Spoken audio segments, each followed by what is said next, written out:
Coming to you straight from the Rio Grande and beyond.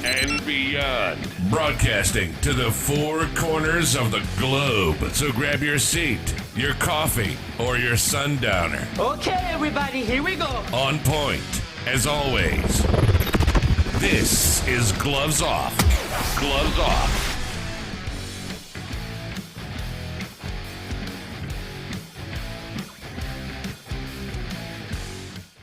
Back at you in Gloves Off. I'm Paul Buitrón. I'm here with Ms. Jennifer Hamilton, real estate analyst. We're touching base on PIDs and the benefit they are towards the community in Laredo and the county. How They we are doing? fantastic. How are you doing today? Good, good. I think we've made it through the freeze, and I am loving this weather. And it should stay that way. Oh, I hope so. It should stay that way, because last week was a wake-up call to many. Very much so. And it was a scary call because a lot of people have basically lost their homes. Mm-hmm. Not only here in Laredo, throughout Texas. And there's no help. No, No help whatsoever. none. But so, God bless everybody out there that got hit hard. And, we're behind you all. Yes, whichever and thank way. you for all the neighbors that helped one another, because that is when the community comes together. That's where you make a difference. Absolutely. Mhm. And we need to do that. We need Definitely. to step up and start doing that. And Laredo, Laredo last week, you saw a compassion, a lot of small organizations Mhm. that had the power to do so. They started binding together and moving forward, and we have a mutual friend that she did some great work, which is Priscilla Pantoja, and Oh, got yeah. people together, and those are the type of people that we need. Definitely. We need people with big hearts that are going to help each other and help Laredoans. Absolutely.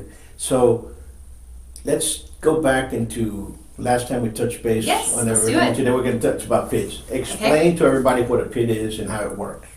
Okay, so a PID is a Public Improvement District, a PID. What that is it is a reimbursement program from the state of Texas to reimburse the developer for all of the public improvements that are going to get donated back to the city. So for instance, when a developer goes in and buys a piece of property and he's like, hey, I want to do affordable houses here. They have to go in and they got to put the streets, the roads, the cable, the fiber. They may need a school. They may need a water tower. Just basically all the services. So the developer now goes and he writes a big check, and then all of those improvements are donated back to the city after they're completed. Well, all of those costs, how it's done now, all of those costs are absorbed into the lots that the homes are going to be built on.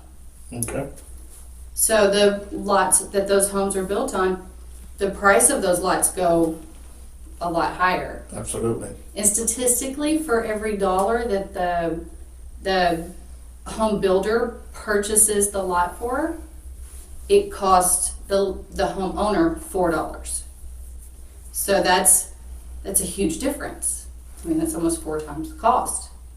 So if we can keep the price, those initial land prices down where it's affordable, then you can actually have affordable housing.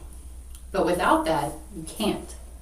So what we're able to do is the same developer can go, and instead of going to the bank, which they can go to the bank if they want to, but instead they can go and they can get the money from the state of Texas. And they can do all of the same developments. And if the city wants a park there, we can put an amazing park.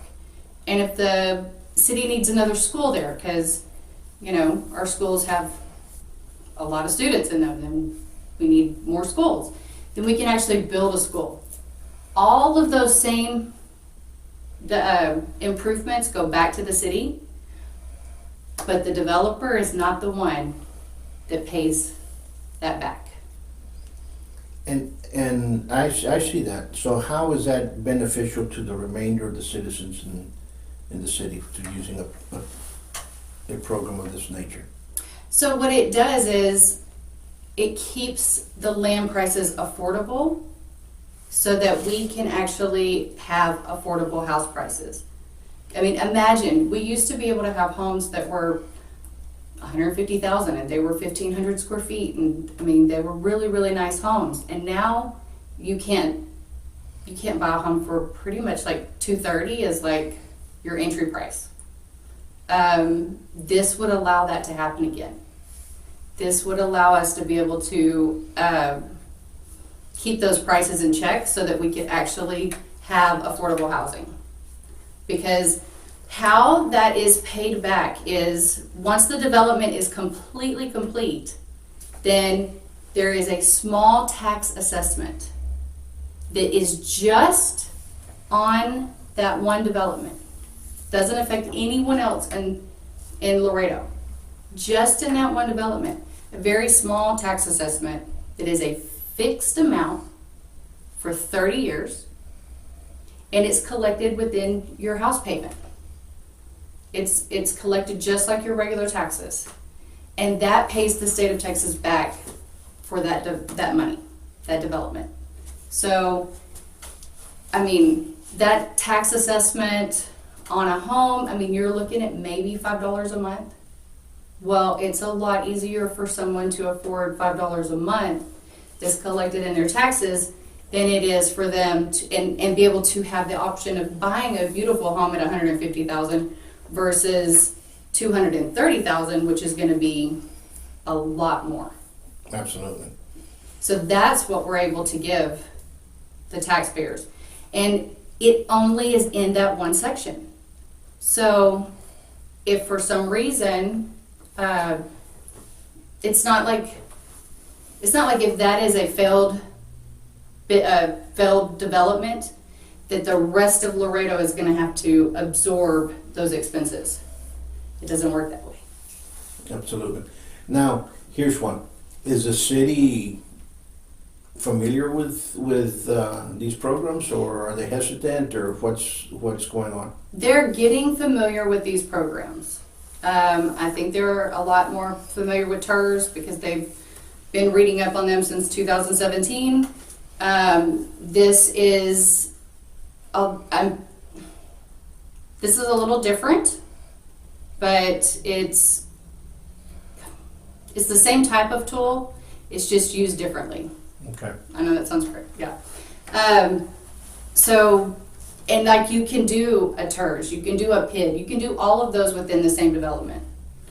So what this does is if you do a PID to do the public improvements, the city gets the tax bases, the city gets the tax revenue, there's a small additional tax revenue that is assessed and collected and paid back to the state of Texas. Now the developer can sell those lots at a much more affordable rate. Absolutely. And I think that's what, for the last several years, many city councilmen have been harboring or wanting, substantial living, and I think that's what they're gaining at, and I think that's what we need to do here, and especially now. Especially now, because now we're getting into the point that we need jobs here in Laredo. Mm-hmm. We've been hit hard, but last week we got hit hard again. Mm-hmm. All last year, small businesses to everybody's been getting hit hard with the corona issue. Mm-hmm. So how long is that going to last before everything collapses? And we need to start not only construction Mm-hmm. to get some workers working, Mm-hmm. but we also need people to be able to buy a house that's affordable for them to be able to live it. And A nice home. And a nice home. And not only that, we have to start bringing in people Mm-hmm. to We work. do. Yeah, that's what we need to do. We need to bring manufacturing jobs inside, and all this, it goes together as one. Mm-hmm. And If you look at the traffic patterns of Laredo, you have a huge workforce that's coming out of the south, and then they're driving all the way to the north and further out Mines Road to work. I mean, that's a long commute. Imagine if we had more affordable housing in the Mines Road area or up 35. Well, to do that, we have to have more land available with the services and the schools The only way to do that and do it effectively and where it's not going to cost the taxpayers a lot of money is using the PIDs, the TERS, and the other tools. I mean, there's a bunch of tools available. And I would love to sit down with city officials, commissioners, if you want to meet one-on-one and really dive deep. I mean, we can go over all the details. You know, because some people that might be afraid it's a new term and they come in out there and I go, yeah, but we know the term, so I'm more familiar with that one, so we're going to use that instead of searching for better ways. Exactly. Or doing both. Doing both and having those checks and balances. That's what's needed. And I always say copy success. Go look and see what Houston's done. Go look and see what Fort Worth has done. Go look and see what San Antonio and Austin have done. Look at a development that has been a huge success there, and how was it done? Copy success. You don't have to reinvent the wheel. These tools have been around since the late 70s. I'm sorry, late 60s, early 70s. They are not new. The rest of Texas uses these tools all the time. And that gives also, it gives a chance to a not landowner that wants to develop. Well, he couldn't before, and he might have 10, 20 acres, and you know what? Is there any way we can do something with this? So it changes the dynamics. It totally changes the dynamics. There are a lot of people that have a lot of land or 20 acres or 10 acres, but they don't have the capital to go and put in all the roads and the water and the sewer and really make a nice development. This gives them access to the same funds that the big boys have, and they can do a development, and that's life-changing for the estate of a family. Absolutely. And when you see, like I said, it goes back to what's affordable. What can we? Because right now people are going to they're losing jobs left and right. The storm also Oh yeah. So it destroyed a lot of homes. It did. Our pipes busted, and it flooded all the way down the hill, and thank God we were able to get it all turned off, and it was, we're still trying to get fixed, so. Yeah. But I mean, they've got to have all the stuff, and I think everybody's pretty much bought everything at Home Depot and Lowe's, which is good. It's good, But we don't want it in this type of format. No. I'd rather be buying parts and stuff and lumber when it's needed to be new construction, not because we got hit with something that's tore up all these homes. I know. Absolutely. But tell us a little bit more. Tell us what else we need to do to be able to get people in the city and the county to kind of look this way and say, you know what, let's pay attention to the other tools that are out there. Yes, we need to, definitely research the public improvement districts. I know there's a little bit of confusion. A lot of people think it's called a PUD, a PUD, which is a public utility district, which is used in an area that doesn't have utility services, which would be great in like Las Lomas, a few other areas if we wanted to run utility. The difference between a PUD and a PID, a public improvement district, is a PUD with a U lasts forever. A PID only lasts for 30 years or 40 years, depending on the length of the bond. So, it's not a forever thing. That tax assessment is a fixed amount for 30 years, and it's paid out, and then it's gone. I think that's good because you know that there is an end date. It's not going to be forever and ever, and if you prepay it, then it's done. But it's definitely going to give us the services. It's going to give us what we need in those communities, because it gives the developer the ability to put in more parks, put in more walking trails, put in wider streets, because now they're not having to absorb all of the cost of the streets and the roads and the parks, and if they're having to do a school or whatnot, they're not having to absorb those costs into the dirt. into the lots that individuals are going to be buying. Since they don't have to do that, they can have bigger yards. They can have better services, wider streets.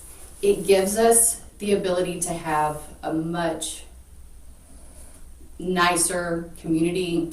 Everybody wants a big yard. Everybody wants to have cookouts. Everybody wants good parking. They want a nice home. I hear this every day. They're like, these are not like, when people are moving in, one of the complaints is, this is the backyard. I can vacuum this with my vacuum cleaner, you know? And you're absolutely correct. You know, the streets are narrower because there's no sidewalk on some, just on one side. And they do the most minimal thing that it's needed to pass by. Exactly. Just because of what the city ordinance are at. And it's so expensive. Absolutely. There's only so many people that can afford a home in this range, at this price. And to keep it in that price, I have to have smaller streets. I can't put a huge park. I can't do these things because I only have so much money that I can put into that dirt and have it translate into a price that people can afford. That is exactly what's wrong with our commercial industry right now. The land prices are astronomical. Companies look at that and they're like, that makes absolutely no sense. You can use the same tool to do an industrial development. Exactly. I mean, instead of having lots that are 250,000 an acre, you're able to get it down to 80 to 100,000 an acre. Easy.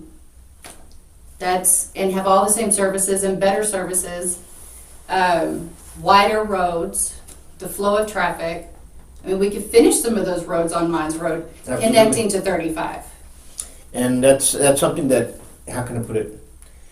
We all as a community need to get together. Now more so, our leaders in the city have to start paying attention to those in business and what they know and their specialties and start paying attention. Right. Because it's that time that, no, I'm sorry. Start paying attention to the people out in the field. Right.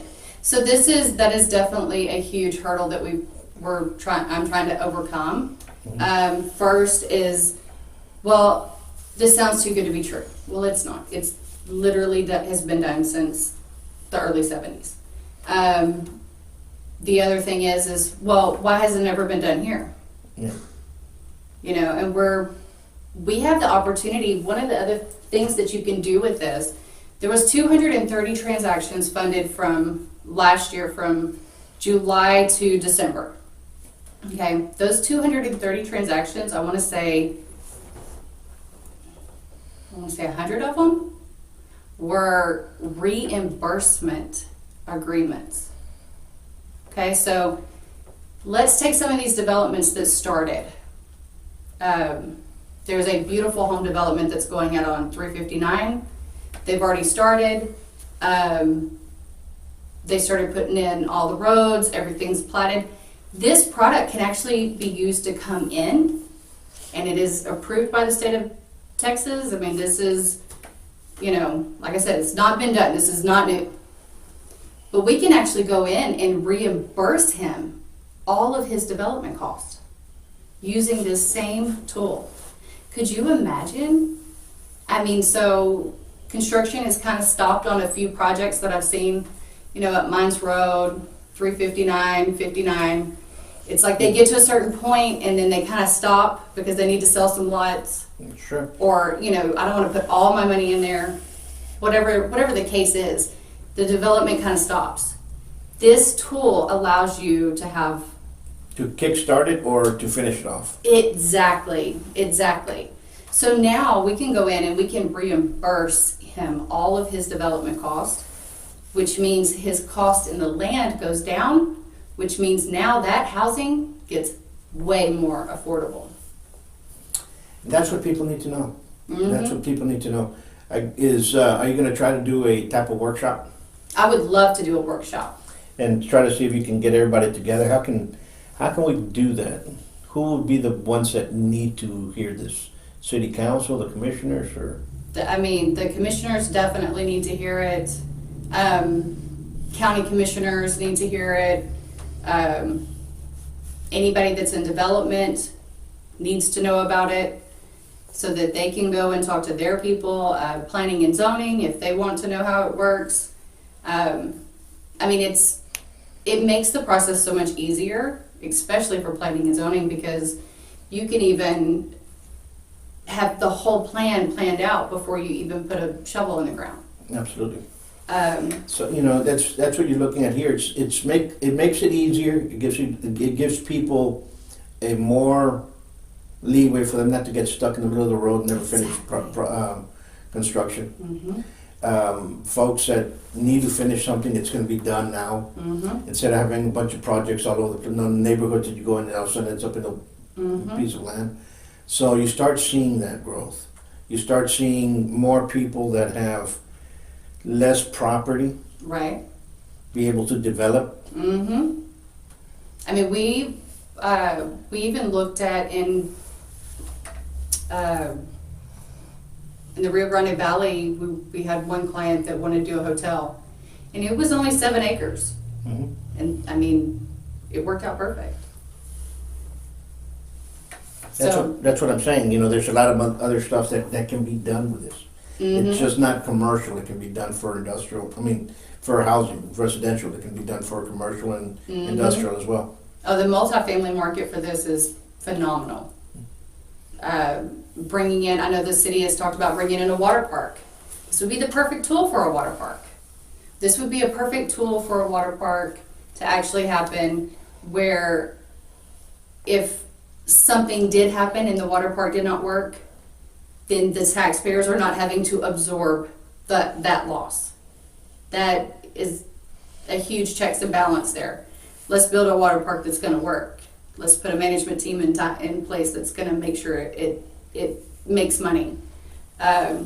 See, that's another issue. But I think the construction is there, but making money and so on and so forth. I mean, if we're we built plenty of beautiful constructions. A lot of our rec centers are gorgeous.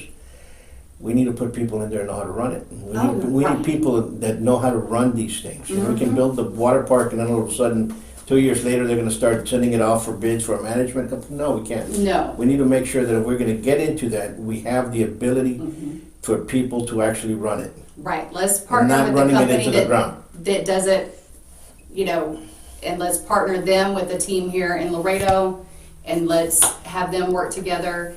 And it's their baby. It is their baby. If it doesn't, it's not on the city's back. Absolutely. Which means it's not on the taxpayer's back.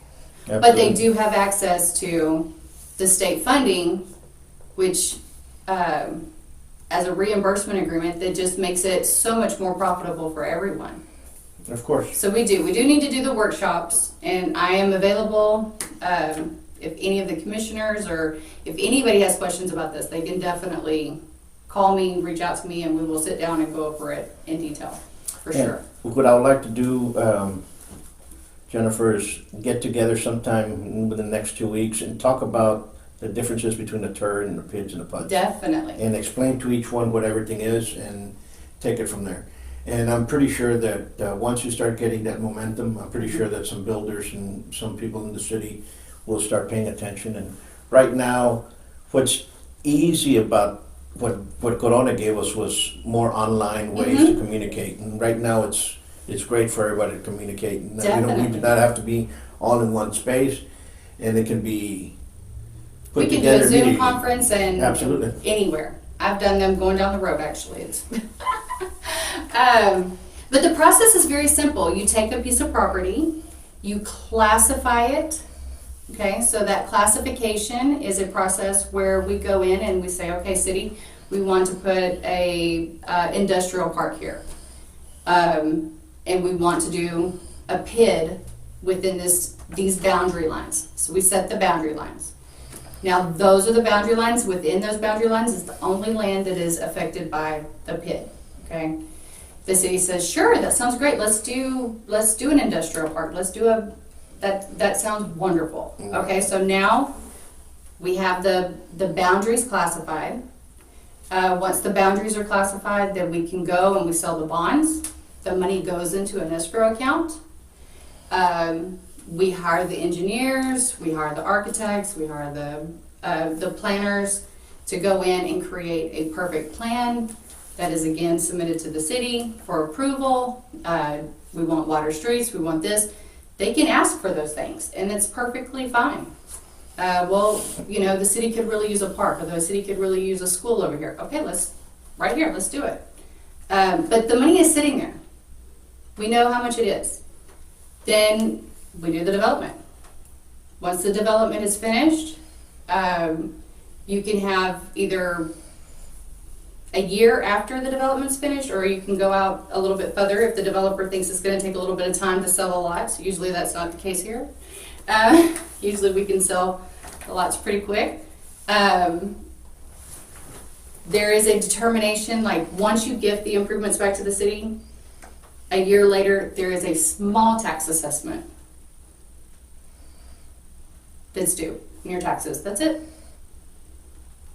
So it'll be wonderful. So let's see how we can kickstart it, number one. I think everybody needs to Definitely. come together with that. And I want to thank you for bringing this up Thank you. and educating us, because number one, I didn't know what it was.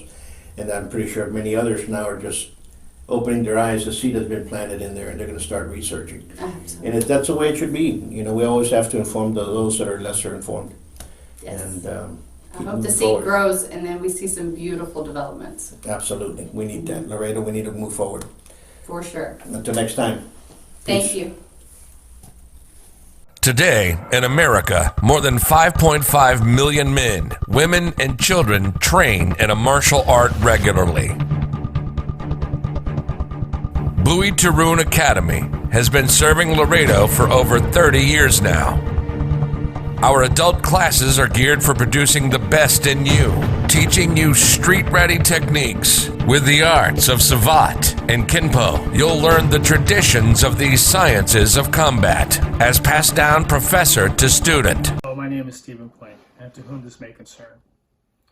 Professor Paul Buitrón is an outstanding human being and a close friend of mine, where his martial art prowess and skill is at equal to his humanity.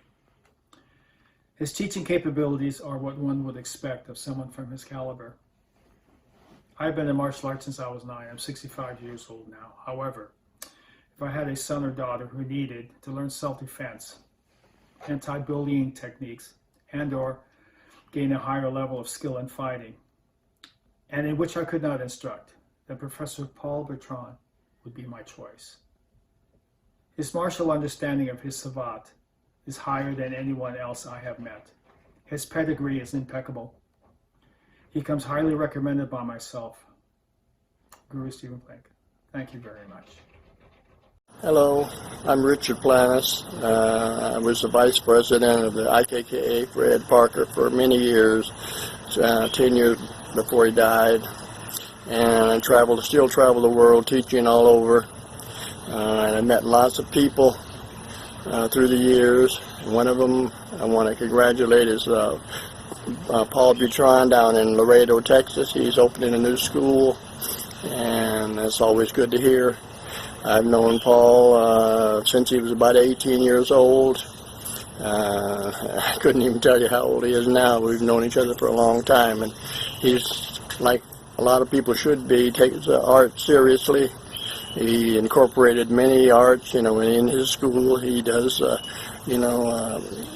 capoeira, silat,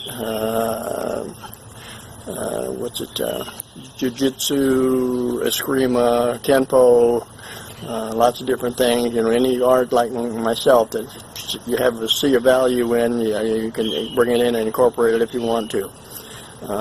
Anyway, so he's opening a new school, and I'd like to recommend it to anybody who wants to train down in the Laredo area. Meet him, go see him, you'll have fun. Thank you. Bye. Come train at the best kept secret of Laredo. Give us a call for your free evaluation at 956-401-4868 or check out our website at savate.biz. Follow us on YouTube and Facebook.